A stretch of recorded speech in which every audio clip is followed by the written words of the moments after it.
Thank you for tuning in. You are listening to a WDCE Loud Rock interview. I am Connor, and we are here with Dylan from Full of Hell. How you doing today, Dylan? Pretty good, man. How about you? I'm doing all right. Are you in fact full of hell? I don't know. I guess that's up for debate. I'm a pretty mellow person, honestly.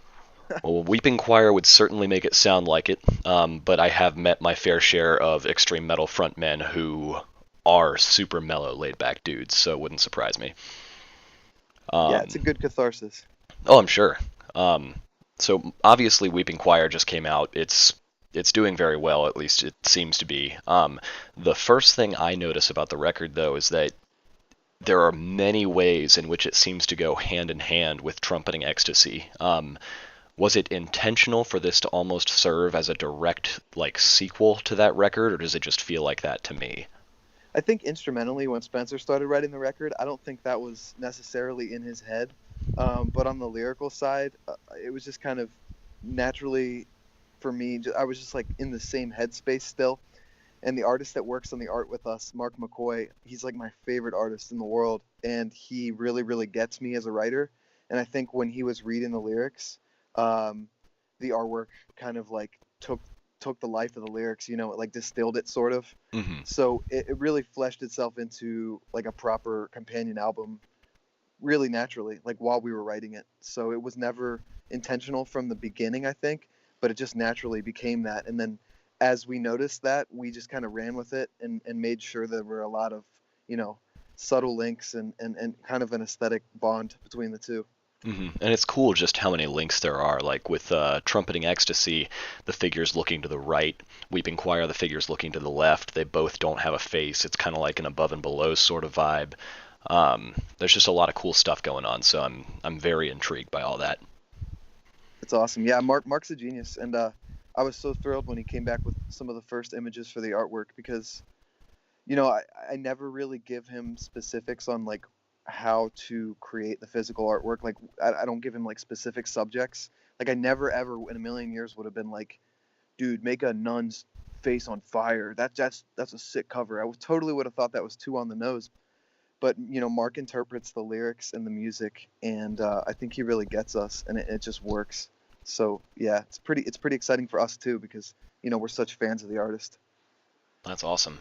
So I have seen you live a few times, and one thing that always intrigued me about you guys is that live there's a whole lot more noise than on the records. Like there's a certain amount of it, but live you guys will, at least the last time I saw you, there would be like a 5 to 10 minute passage where, if I recall, you were the one just orchestrating this noise. How come you do more of that live?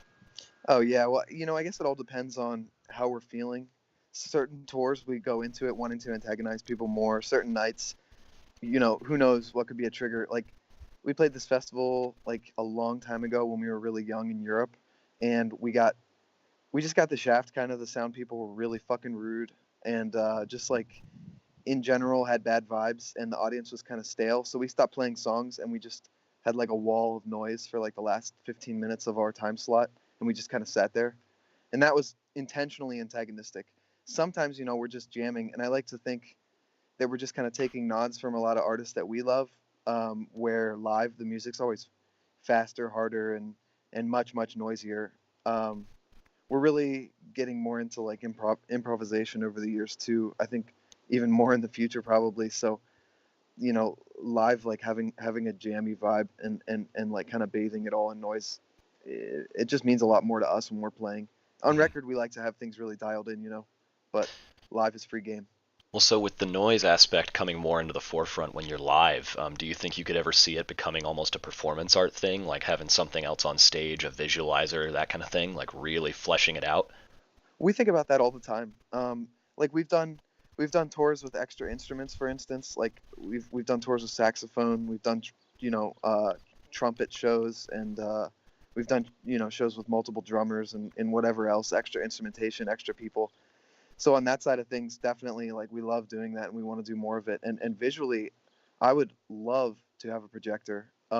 It's kind of like a logistical nightmare for us because we play a lot of different kinds of venues. We'll play basements and we'll play like legitimate clubs. So we just haven't gone into that yet. But we talk about it. I love we love Neurosis and we love Godspeed You Black Emperor and those bands. The visuals are so important, and yeah, it would be nice to kind of take a dip into that maybe in the future. Mhm. Now, when it comes to you personally with your vocals, just you are absolutely savage and maniacal, and I'm curious, how do you take care of your voice when you're not singing? Like, how do you keep up that sort of energy on such a frequent performing basis? I never really had great issues with losing my voice on tour. The biggest threat to my voice is usually trying to talk over bands. So a big problem for me is I don't talk as nearly as much when I'm at home. I'm by myself a lot, and when I get on tour and we play a town where I have a ton of friends, I'm just so stoked to be there, and I'm just trying to talk. I'm talking to people all night. I'm laughing my ass off. It's been a minute since I've seen everybody, and then I go and sing for the first time in a few months, and that can be really problematic because then it's just like the talking can shoot my voice, and if it damages it a little bit, it's just like kind of a downward spiral after that, and it can get really really rough. But generally, I don't really have an issue with that. I definitely used to when we were younger because I used to scream just as hard as I possibly could because I thought that's what would produce the best sounds. But so much of my techniques nowadays are more just like throat gurgles and like retching noises, and those are much more of like head voices, and they allow me to have a lot more in terms of like air capacity. Like I can hold a note for like a lot longer because it's a head voice. So in that sense, the actual singing, I don't think it's so destructive on my vocal cords. I've hit like an okay rhythm with that. So on the record, we're not necessarily hearing like we're hearing exactly what we would hear live. You're not doing anything extra just because it's a one-time recording. Um, on this one, there's like a little bit extra because I kind of just got to a point where I just stopped caring about making sure I could pull it off 100% live in the sense of like layering vocals. Hmm. I was like really, really anal about making sure they weren't layered in an unnatural sort of way. And this time there are a few spots on the record where I just was just like, I don't care. I want it to sound just as fucked up as possible. And I put like 4 layers of vocals, but it's very sparing. And live, our bass player Sam's definitely been stepping up and helping in the layered sections. But yeah, I mean, there's no real effects on the vocals or anything. Maybe like some reverb here or there and a little bit of gain, but that's like normal.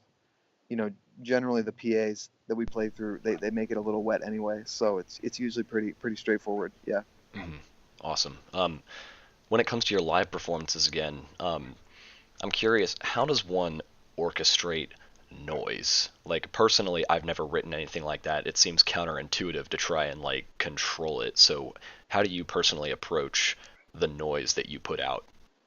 Well, it's just like when you write the songs, you just treat it like its own instrument as well. And we have different kind of like voices, in different kinds of noises that we're using on any given tour.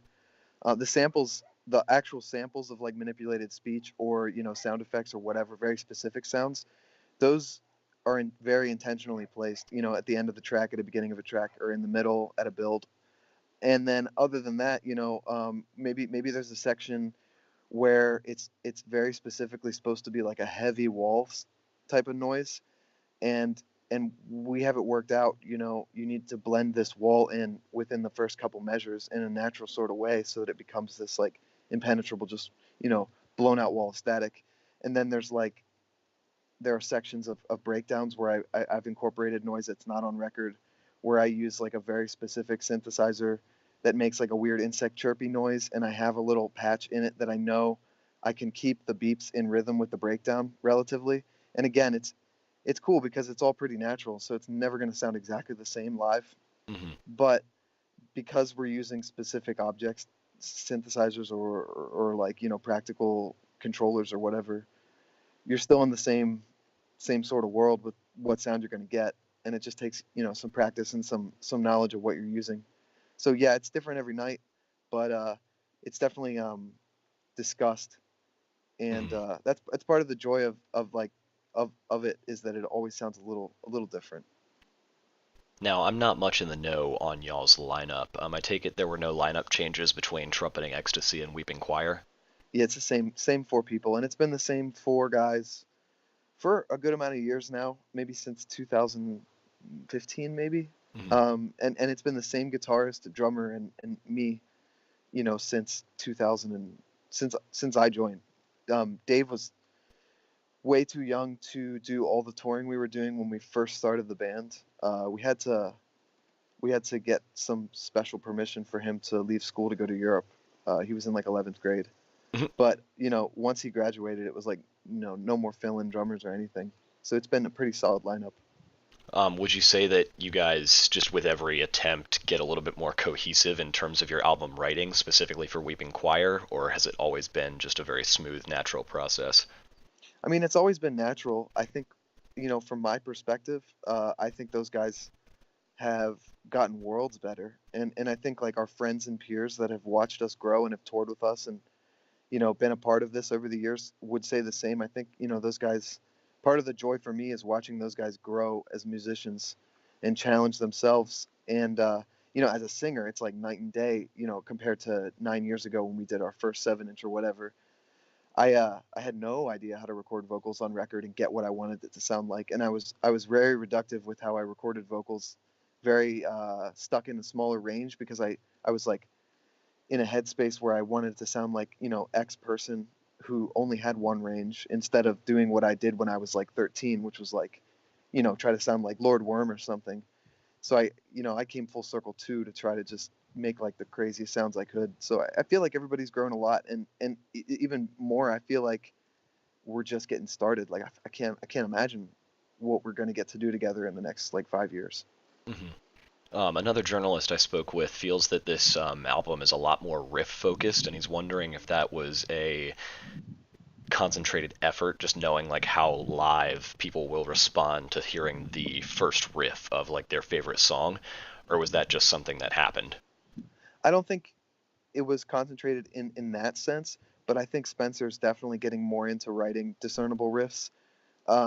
There was a song on Trumpeting Ecstasy. It was the last song, and it had a bunch of riffs that sounded like so emotionally heavy to me and reminded me kind of like an immolation riff, maybe.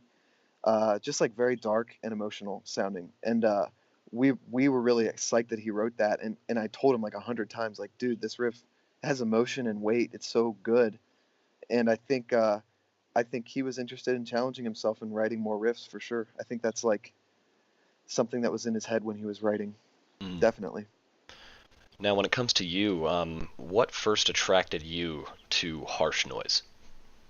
I mean, when I first heard a grindcore band when I was like 13 years old, that was like the end all for me. I just thought it was like perfect. I wanted to go as fast as possible.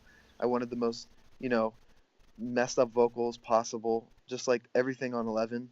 And harsh noise, even beyond that, was like a barrierless, no boundary, just like it was like the next dimension of extreme music to me. And I didn't even understand it when I first heard it. I just like I knew it was important, to like at the evolution of extreme sounds. And with Full of Hell, I feel like it removed the frame of what was possible with like like a traditionally like a rock lineup of like bass guitar, drums, singing. I don't know, it just opened a lot of doors, and it means a lot because, yeah, it's just it's free expression and it's boundaryless. Mm. So, like, speaking frankly, when I first saw you guys, I loved it while you were performing songs, but then during the noise, my girlfriend and I were both just standing there like, what is happening right now? Yeah, Why are like they what the doing hell is this when they this? could be playing music? And when Trumpeting Ecstasy came out and I gave the record a full listen, I was like, oh wait, now I can see kind of what they were going for. Like, I appreciate it more now. Do you think that you have two different types of fans who fell in love with the live show versus fell in love with the album, or is it all sort of blended together? I think it's way more than two types. There's like all kinds of people. I never would have taken offense to someone hating on the noise ever.